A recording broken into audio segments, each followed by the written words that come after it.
बहुत बहुत स्वागत है आप सभी का। और आपको मैं खुद दिखाऊंगी कि आज मैं कहाँ पर उपस्थित हूँ और कहाँ पर खड़ी हूँ। तो मैं चाहूँगी कि कैमरामैन पहले तो अपना कैमरा स्क्रॉल करें और ये देखिए, आज हम पहुँचे हैं अखिल भारतीय कायस्थ महासभा, बिहार प्रदेश का महासभा है। आज यहाँ पे हम सम्मिलित हुए हैं और यहाँ पर इसलिए लोग इकट्ठा हैं क्योंकि आज संवाददाता सम्मेलन की बात हो रही है। और ऐसे ही कई उच्च कोटि के बिहार के लोग और बिहार के बाहर से भी कई लोग यहाँ पे मौजूद हैं, उनसे हम बातचीत करेंगे और ये भी आपको ज़रूर बताएंगे कि आखिर इस मीटिंग के पीछे का क्या मुद्दा है, क्या कुछ खासियत है। यहाँ पे इतने सारे लोग आए हैं तो क्या कुछ सामाजिक उत्थान के लिए, क्या कुछ समाज के भलाई की यहाँ पे चर्चाएं होने वाली हैं, क्या कुछ आगे बिहार जो है वो आगे बढ़ने की, उत्थान की ओर बढ़ने वाला है, उसके बारे में बातचीत होने वाली है। तो चलिए मिलते हैं। सबसे पहले मैं मिलूंगी डॉक्टर राजीव रंजन सर से। तो मैं इनसे आप सभी को रूबरू करवा दूँ।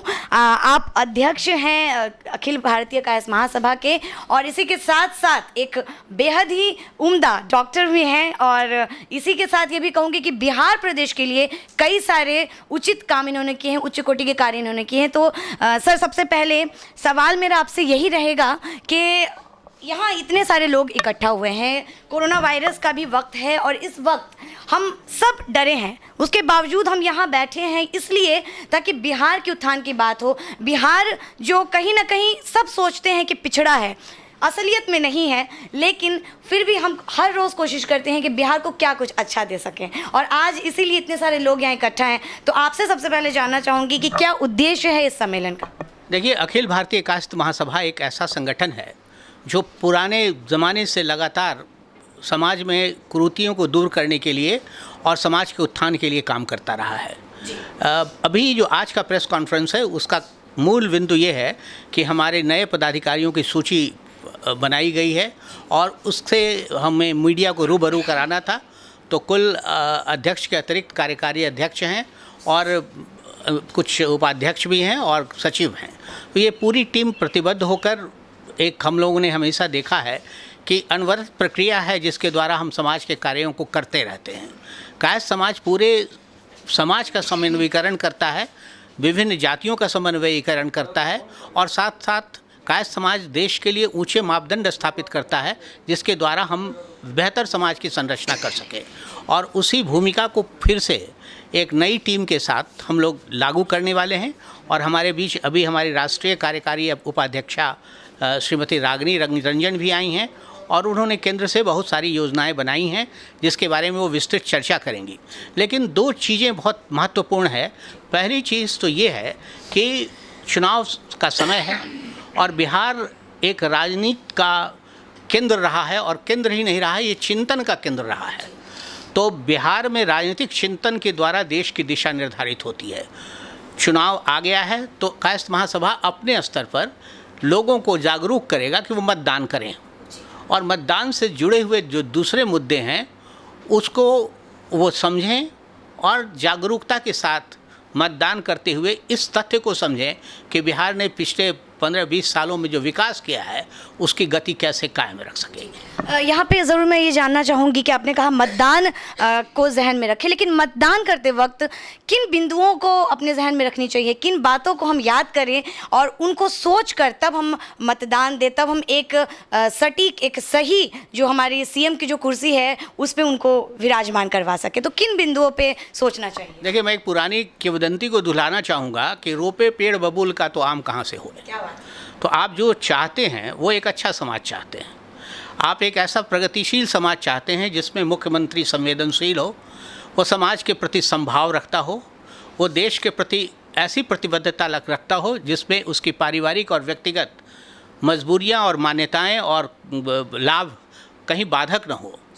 इस दृष्टिकोण से लोगों को शिक्षित करना होगा, प्रशिक्षित करना होगा कि राष्ट्रीय हित में कौन से मुद्दे हैं और इस समाज में जो इतना बिखराव है, इतनी दूरियां हैं, ये दूरियां सिर्फ ये जो फिज़िकल डिस्टेंसिंग हम आप कह रहे हैं या सोशल डिस्टेंसिंग कर रहे हैं, ये तो बीमारी की दूरी है, लेकिन समाज में एक अमीर और गरीब की जो दूरी है, इस दूरी को पाटने के लिए ही सरकार की व्यवस्था बनाई गई है। और समाजवाद की परिकल्पना का आधार ही यही है, संविधान के सृजन का मूल तत्व यही है। इस तक लोगों को पहुंचने में समय लगेगा। प्रलोभनों से बचना होगा। लोग प्रलोभन देते हैं, प्रलोभन जाति का होता है, प्रलोभन धन का होता है। प्रलोभनों से बचना होगा, भय से बचना होगा।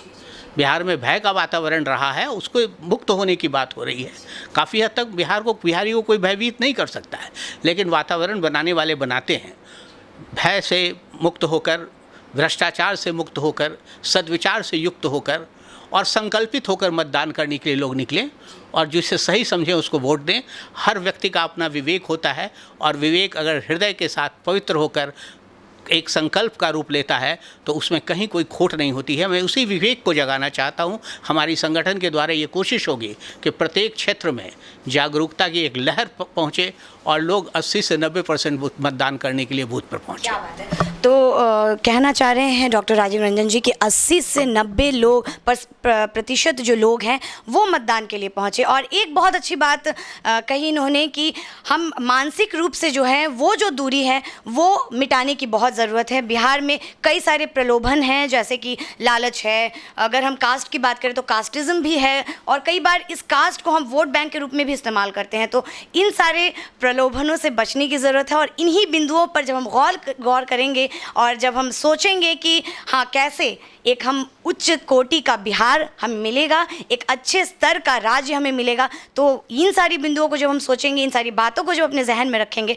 तभी हम सही बटन पे अपना वोट दे सकते हैं। अपने जो पसंदीदा सीएम है जिनको हम कुर्सी में बैठाना चाहते हैं उनको हम बैठा सकते हैं। बहुत अच्छी बात आपने कही सर, और इन्हीं की बात को मैं आगे भी ले जाना चाहूँगी।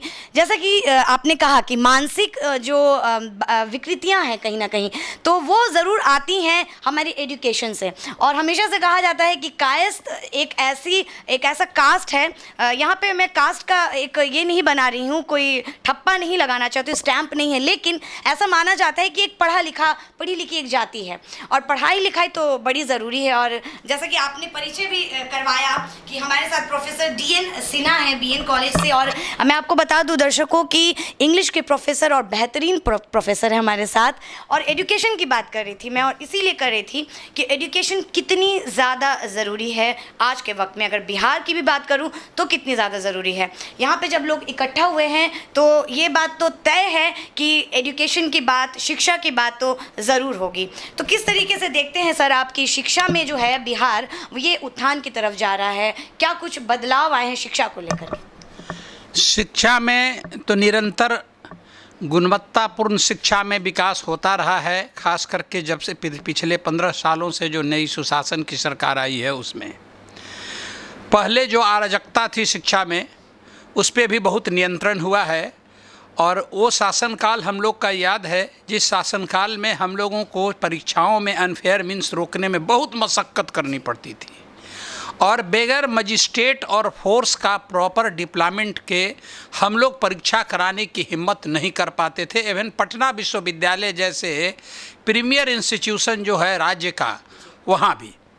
लेकिन ये अभी इधर पिछले 10-15 सालों में इतना परिवर्तन तो ज़रूर आया है, छात्रों के मानसिकता में भी और आम लोगों के मानसिकता में भी, कि लोग घर से पढ़कर प्रिपेयर्ड आते हैं और निश्चित रूप से कदाचार मुक्त परीक्षाओं के संचालन में हमें जो पहले मशक्क़त हुआ करता था अब वो मशक्क़त नहीं होती है। 99.9% बच्चे प्रिपेयर्ड आते हैं, पढ़ के आते हैं और अपने मेरिट के बल पर परीक्षा देकर अच्छे अंक लाते हैं। इस तरह से निरंतर विकास हो रहा है और गुणवत्ता में भी वृद्धि हुई है, लोगों के कंससनेस में भी वृद्धि हुई है, शिक्षण संस्थानों में भी जो पहले अराजकता थी वो नियंत्रित हुआ है और दिन प्रतिदिन विकास हो रहा है। ये नई कार्यकारिणी का जो गठन हुआ है, हम लोगों का प्रयास होगा कि अधिक से अधिक विकास के साथ साथ नैतिकता को ध्यान में रखते हुए कैसे कदाचार मुक्त समाज का निर्माण हो और कैसे शिक्षण संस्थानों का विकास हो और अच्छे बच्चों को हम लोग अच्छे नागरिक बनाने में राज्य की मदद। और अच्छे नागरिक के साथ साथ, चूँकि यहाँ पे मैंने पहले ही कहा कि समाज के उत्थान की बात होगी, तो मैं ये ज़रूर जानना चाहूँगी DN सर आपसे कि समाज का कैसे उत्थान होगा। अगर मैं शिक्षा सामाजिक की बात करूँ कि जो समाज में शिक्षा कहीं ना कहीं कम पड़ जाती है, या मैं बिहार की खासकर बात करूं, ग्रामीण क्षेत्रों की भी बात करूं, तो कहीं ना कहीं शिक्षा जो है उससे कई सारे ऐसे बच्चे हैं, कई सारे ऐसे युवा हैं जो वंचित रह जाते हैं। तो आखिर अखिल भारतीय कायस्थ महासभा जो है ये किस तरीके से सहयोग देगा हमारे समाज को शिक्षित होने में? देखिए, अखिल भारतीय कायस्थ महासभा तो ये निश्चित रूप से बुद्धिजीवियों का एक संगठन है।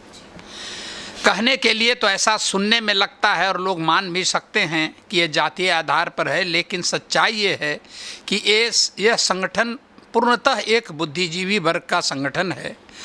और जब बुद्धिजीवी इसमें रहेंगे तो निश्चित रूप से एक अच्छी दिशा, एक नई दिशा, एक कारगर दिशा, एक योग्य दिशा बच्चों को और समाज को देने का निरंतर प्रयास होता रहेगा।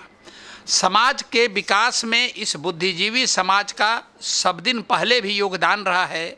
ये बात सही है कि पहले अधिकांश शिक्षक, मैक्सिमम शिक्षक किसी जाति विशेष के हो सकते थे, हमारी जाति के हो चाहे जिसकी जाति की, लेकिन जब गुणवत्तापूर्ण शिक्षा की हम बात करेंगे तो एज ए टीचर हमारी भी मानसिकता यही है कि हम लोग इस हिसाब से बच्चों को गाइडलाइंस दें, इस प्रकार से बच्चों को मोटिवेट करें कि बच्चे घर पर ही अपना बढ़िया से पढ़ाई लिखाई करें और कहीं भी किसी भी स्तर पर किसी गलत मोटिवेशन में लिप्त न हो। समाज की दो दिशाएं जो निगेटिव एस्पेक्ट है, कुछ 10% 5% बच्चे जो डाइवर्ट हो रहे हैं, उनको डाइवर्सन से रोकने के लिए ये कायस्थ महासभा सकारात्मक कदम उठाए। क्या बात है। और यही उम्मीद भी हम करते हैं कि आज जो ये महासभा हुई है इससे कहीं ना कहीं बिहार वासियों को शिक्षा के भी क्षेत्र में बड़ी मदद होगी, और कई सारे ऐसे युवा और कई सारे ऐसे बच्चे हैं जिनको कि शिक्षित होने का भी सौभाग्य प्राप्त होगा। और हमारे बीच एक ऐसी ही महिला हस्ती भी मौजूद है, इनसे भी मैं आपको रूबरू करवा दूँ। हमारे बीच हैं श्रीमती रागिनी रंजन जी, और एक महिला होने के नाते सबसे पहले तो मैं इनसे यही जानूंगी कि आज के दौर में बिहार जो ये प्रदेश है इसमें महिलाओं का जो स्तर है, महिलाओं का जो जगह है, उसको किस तरीके से देखती हैं कि क्या कुछ बदलाव आ चुका है एक महिला होने के नाते एक उनके जीवन में? पहले तो आपका बहुत बहुत स्वागत है। Thank you sir. और सबसे पहले आपके सवालों का जवाब मैं ज़रूर देना चाहूँगी कि बिहार में महिलाओं की स्थिति अभी से कुछ साल पहले, यानी कि एक दशक पहले, बहुत अच्छी स्थिति नहीं थी। महिलाओं को वो प्रोत्साहन, वो जगह, चाहे वो शिक्षा का हो, चाहे वो रोजगार के हों, यानी कि आर्थिक, सामाजिक, सांस्कृतिक, जिस रूप में आप लीजिए, महिलाओं को वो स्थिति बहुत अच्छी नहीं थी। लेकिन अभी के समय में, आज के दौर में ये सच्चाई है कि बहुत महिलाएं आगे आई हैं। आज आप बहुत बड़ा बदलाव देखेंगे महिलाओं के बीच में। आप देखेंगे शहरों में हर जगह लड़कियां, जितना एक्सपोजर उनको मिल रहा है ये पहले नहीं मिलता था, और उनके लिए ये अवसर है, उनके लिए ये अपॉर्चुनिटी है कि इसको वो अवसर में कैसे बदलें। मैं तो इतना भी कहना चाहूँगी कि कोरोना काल है, इसमें बहुत सारी विसंगतियाँ, बहुत सारे प्रॉब्लम सामने आए हैं, जिसमें सबसे बड़ा प्रॉब्लम रोजगार का भी है। आर्थिक रूप से कमज़ोर होने की स्थिति पैदा हो रही है, जिसमें महिलाओं की भूमिका बहुत बड़ी है। मैं अपने कायस्थ, अखिल भारतीय कायस्थ महासभा की ओर से मैं ज़रूर अभियान चलाना चाहूँगी कि आने वाली जो हमारी अगली पीढ़ी है इसको अवसर में बदलने का काम करें, स्टार्टअप में अपनी योग्यता को दिखाएं, और ये महिलाओं के लिए बहुत बड़ा अवसर बनेगा। कई बार समस्याएं आती हैं जिसमें अवसर आप पैदा कर सकते हैं, और इन भावनाओं को लेकर के मैं इस अखिल भारतीय कायस्थ महासभा को खड़ा करने की मैं अपनी पूरी क्षमता के साथ मैं अपना पूरा प्रयास करूंगी। बहुत बहुत अच्छी बात आपने कही मैम कि पूरी क्षमता के साथ चाहेंगे कि महिलाएं जो हैं वो भी सशक्त हो जाएं। लेकिन बात चूँकि अखिल भारतीय कायस्थ महासभा की हो रही है, और यहाँ सभा भी है, लोग भी मौजूद हैं, और कई सारे प्रेस के भी लोग आए हैं, लेकिन सबसे ज़रूरी बात होती है जब बात होती है महिला की, क्योंकि कहा जाता है कि एक घर, एक समाज का संगठन महिला से ही होता है। जब महिला होती है तभी वो अपने हर क्षेत्र में, हर कार्य में आगे भी बढ़ सकता है और महिला चाहे तो कुछ भी कर सकती हैं। तभी तो यहाँ पर ये जो सम्मेलन आपने लगाया है, और इसमें सबसे पहले मैं यही जानूंगी कि इस महासभा में किस तरीके से आप लोग कार्य कर रहे हैं, जिससे कि महिलाओं के उत्थान के विषय में भी आप सोच रहे हैं, और महिलाओं को, जैसा कि आपने कहा कोरोना काल है और बहुत सारी परेशानियां भी हो रही हैं महिलाओं को, तो ऐसा क्या कुछ कार्य आप करने वाले हैं, क्या कुछ प्लानिंग्स हैं आपकी इसको लेकर के, जिससे कि महिलाएं जो है हमारे बिहार की और बिहार के बाहर की भी जो महिलाएं हैं उनको काफ़ी मदद मिलेगी? निश्चित तौर पर अभी इतने सारे अवसर सामने आए हैं, चाहे वो सरकार के माध्यम से हो या समाज के माध्यम से हो, उन सभी चीज़ों को हमें एक जगह पर उसे लाना होगा कि महिलाओं के लिए हम क्या कर सकते हैं, उनके लिए कौन सी ऐसी अपॉर्चुनिटी लाएं जो उनके लिए फेवरेबल हो, जिसको वो कर पाएँ और मतलब उसको कार्य रूप में परिणत कर पाएँ, ना कि सिर्फ एक भीड़ बनाना है, भीड़ के रूप में नहीं आना है। महिलाओं को इसमें आगे आना है, जिसमें बहुत सारे अवसर हैं, हमारे पास बहुत सारी योजनाएं हैं। जिस तरीके से हम अपने बच्चों को इंजीनियर, डॉक्टर बनाते हैं, उसी तरीके से हम समाज को भी एक नैतिक बल दे करके, और महिलाएं चाहे जो परिवार बनाती हैं, आज अगर पूरे विश्व में अगर विश्व गुरु लोग कहते हैं हिंदुस्तान है, यह हिंदुस्तान का झंडा सबसे ऊंचा है, मैं गर्व के साथ कहना चाहूँगी कि यहाँ की माँ का ये योगदान है। पूरे भारतवर्ष की माँ ने ऐसे बच्चे पैदा किए हैं कि हम पूरे विश्व के सबसे बड़े लोकतंत्र कहे जाते हैं। तो इन माँओं का आप कभी भी नकार नहीं सकते हैं, कोई भी समाज हो, कोई भी आज का। लेकिन आज के समाज में एक अच्छी बातें ये हुई हैं कि हमारा पुरुष हमसे कदम मिला रहे हैं, तो निश्चित तौर पर हम ऐसे अवसर पैदा करेंगे, हम ऐसे चीज़ों को सामने लाएंगे जो एक उज्जवल भविष्य की कामना करेगा, जो उज्जवल भविष्य को स्थापित करेगा और उज्जवल भविष्य बनाएगा अपने बच्चों के लिए। ये सिर्फ और सिर्फ एक महिलाएं ही कर सकती हैं, क्योंकि वो देवी स्वरूपा होती हैं, उनमें हर तरह की क्षमता होती है, सिर्फ उनको आगे लाने की ज़रूरत है। जहाँ तक मेरा प्रयास होगा, जहाँ तक संभव होगा, मैं पूरी कोशिश करूँगी कि अपने महासभा के द्वारा मैं इसमें समाज की महिलाओं को आगे लाने का काम करूँगी। जी, बहुत बढ़िया। महासभा के द्वारा महिलाओं को आगे लाने का भी कार्य करेंगी, और इतना ही नहीं, आपने देखा कि शिक्षा के भी दौर में हम कहीं ना कहीं आगे जाएंगे इस महासभा के द्वारा, और कई सारी ऐसी बातें हुई, कई सारी ऐसी जानकारियां भी मिली कि क्या कुछ होने वाला है, बिहार किस तरीके से आगे बढ़ रहा है। ये गठबंधन, यहाँ पर मेरे आने का एक ही मकसद था कि हम आपको ये दिखा सके कि ये जो महासभा सम्मेलन हो रहा है, ये इसलिए हो रहा है ताकि बिहार जो है वो उत्थान की ओर जाए। कई सारी ऐसी मीटिंग्स होती हैं, कई सारी ऐसी बातें होती हैं जो कहीं ना कहीं सिर्फ कागज़ों में ही रह जाती हैं, लेकिन यहाँ पे कुछ ऐसे प्लानिंग्स हो रही हैं, कुछ ऐसे बातें हो रही हैं, कुछ ऐसे विचारधाराएं बन रही हैं, और इन सारी विचारों को सिर्फ मस्तिष्क में नहीं रखा जा रहा, इनको पूरे समाज के साथ यहाँ बांटने की भी बात हो रही है, यानी कि पूरे समाज के उत्थान की बात हो रही है।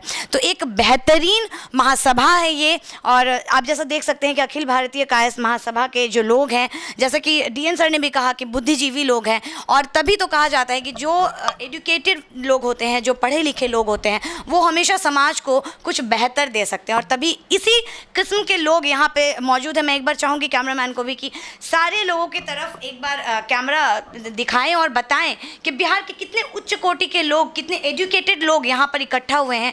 और सारे लोग, दर्शकों मैं आपको बता दूं कि सारे लोग यहाँ इसीलिए आए हैं ताकि आपके उत्थान की बात, बिहार के उत्थान की बात, बिहार के अन्य के अलावा भी इस देश के अन्य प्रदेशों के भी उत्थान की बात हो सके। और सिर्फ बात ही नहीं होगी, सिर्फ कागज़ों में ही नहीं होगी, इसको पूरे तरीके से इंडिया के मैप पे उकेरा भी जाएगा, यानी कि बिहार के मैप में भी इसको उकेरा जाएगा। और इसके साथ ही साथ आप जैसे दर्शकों के लिए भी ये एक बहुत अच्छा सा मैसेज है कि हम चाहें तो ऐसे कुछ सम्मेलनों में भाग भी ले सकते हैं, और चाहें तो हमारे बिहार राज्य को एक अच्छा सा दिशा निर्देश भी दे सकते हैं। और इसके उत्थान के बारे में ऐसी देखिए सोशल डिस्टेंसिंग के साथ मीटिंग्स भी कर सकते हैं। तो जैसा कि मैम ने भी कहा कि कोरोना वायरस ज़रूर है, लेकिन इसको अवसर बनाएं, इसको अपने सर पे ना लें, इससे घबराएं नहीं। अगर हम अवसर बनाएंगे तो देखिए इसी किस्म के लोग इकट्ठा होंगे, और ऐसे ही कई सारी चुनौतीपूर्ण कंडीशन में भी, अवस्था में भी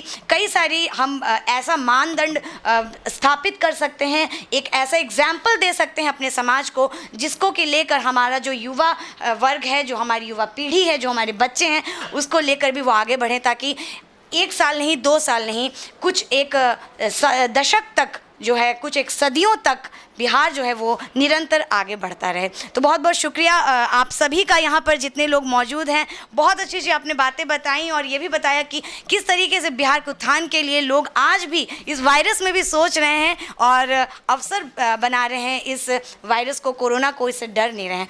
बहुत बहुत शुक्रिया आप सभी का, यहाँ पर आप उपस्थित हुए और इस समय में भी समय निकाला हमारे चैनल पे भी और बहुत सारी बातें साझा की।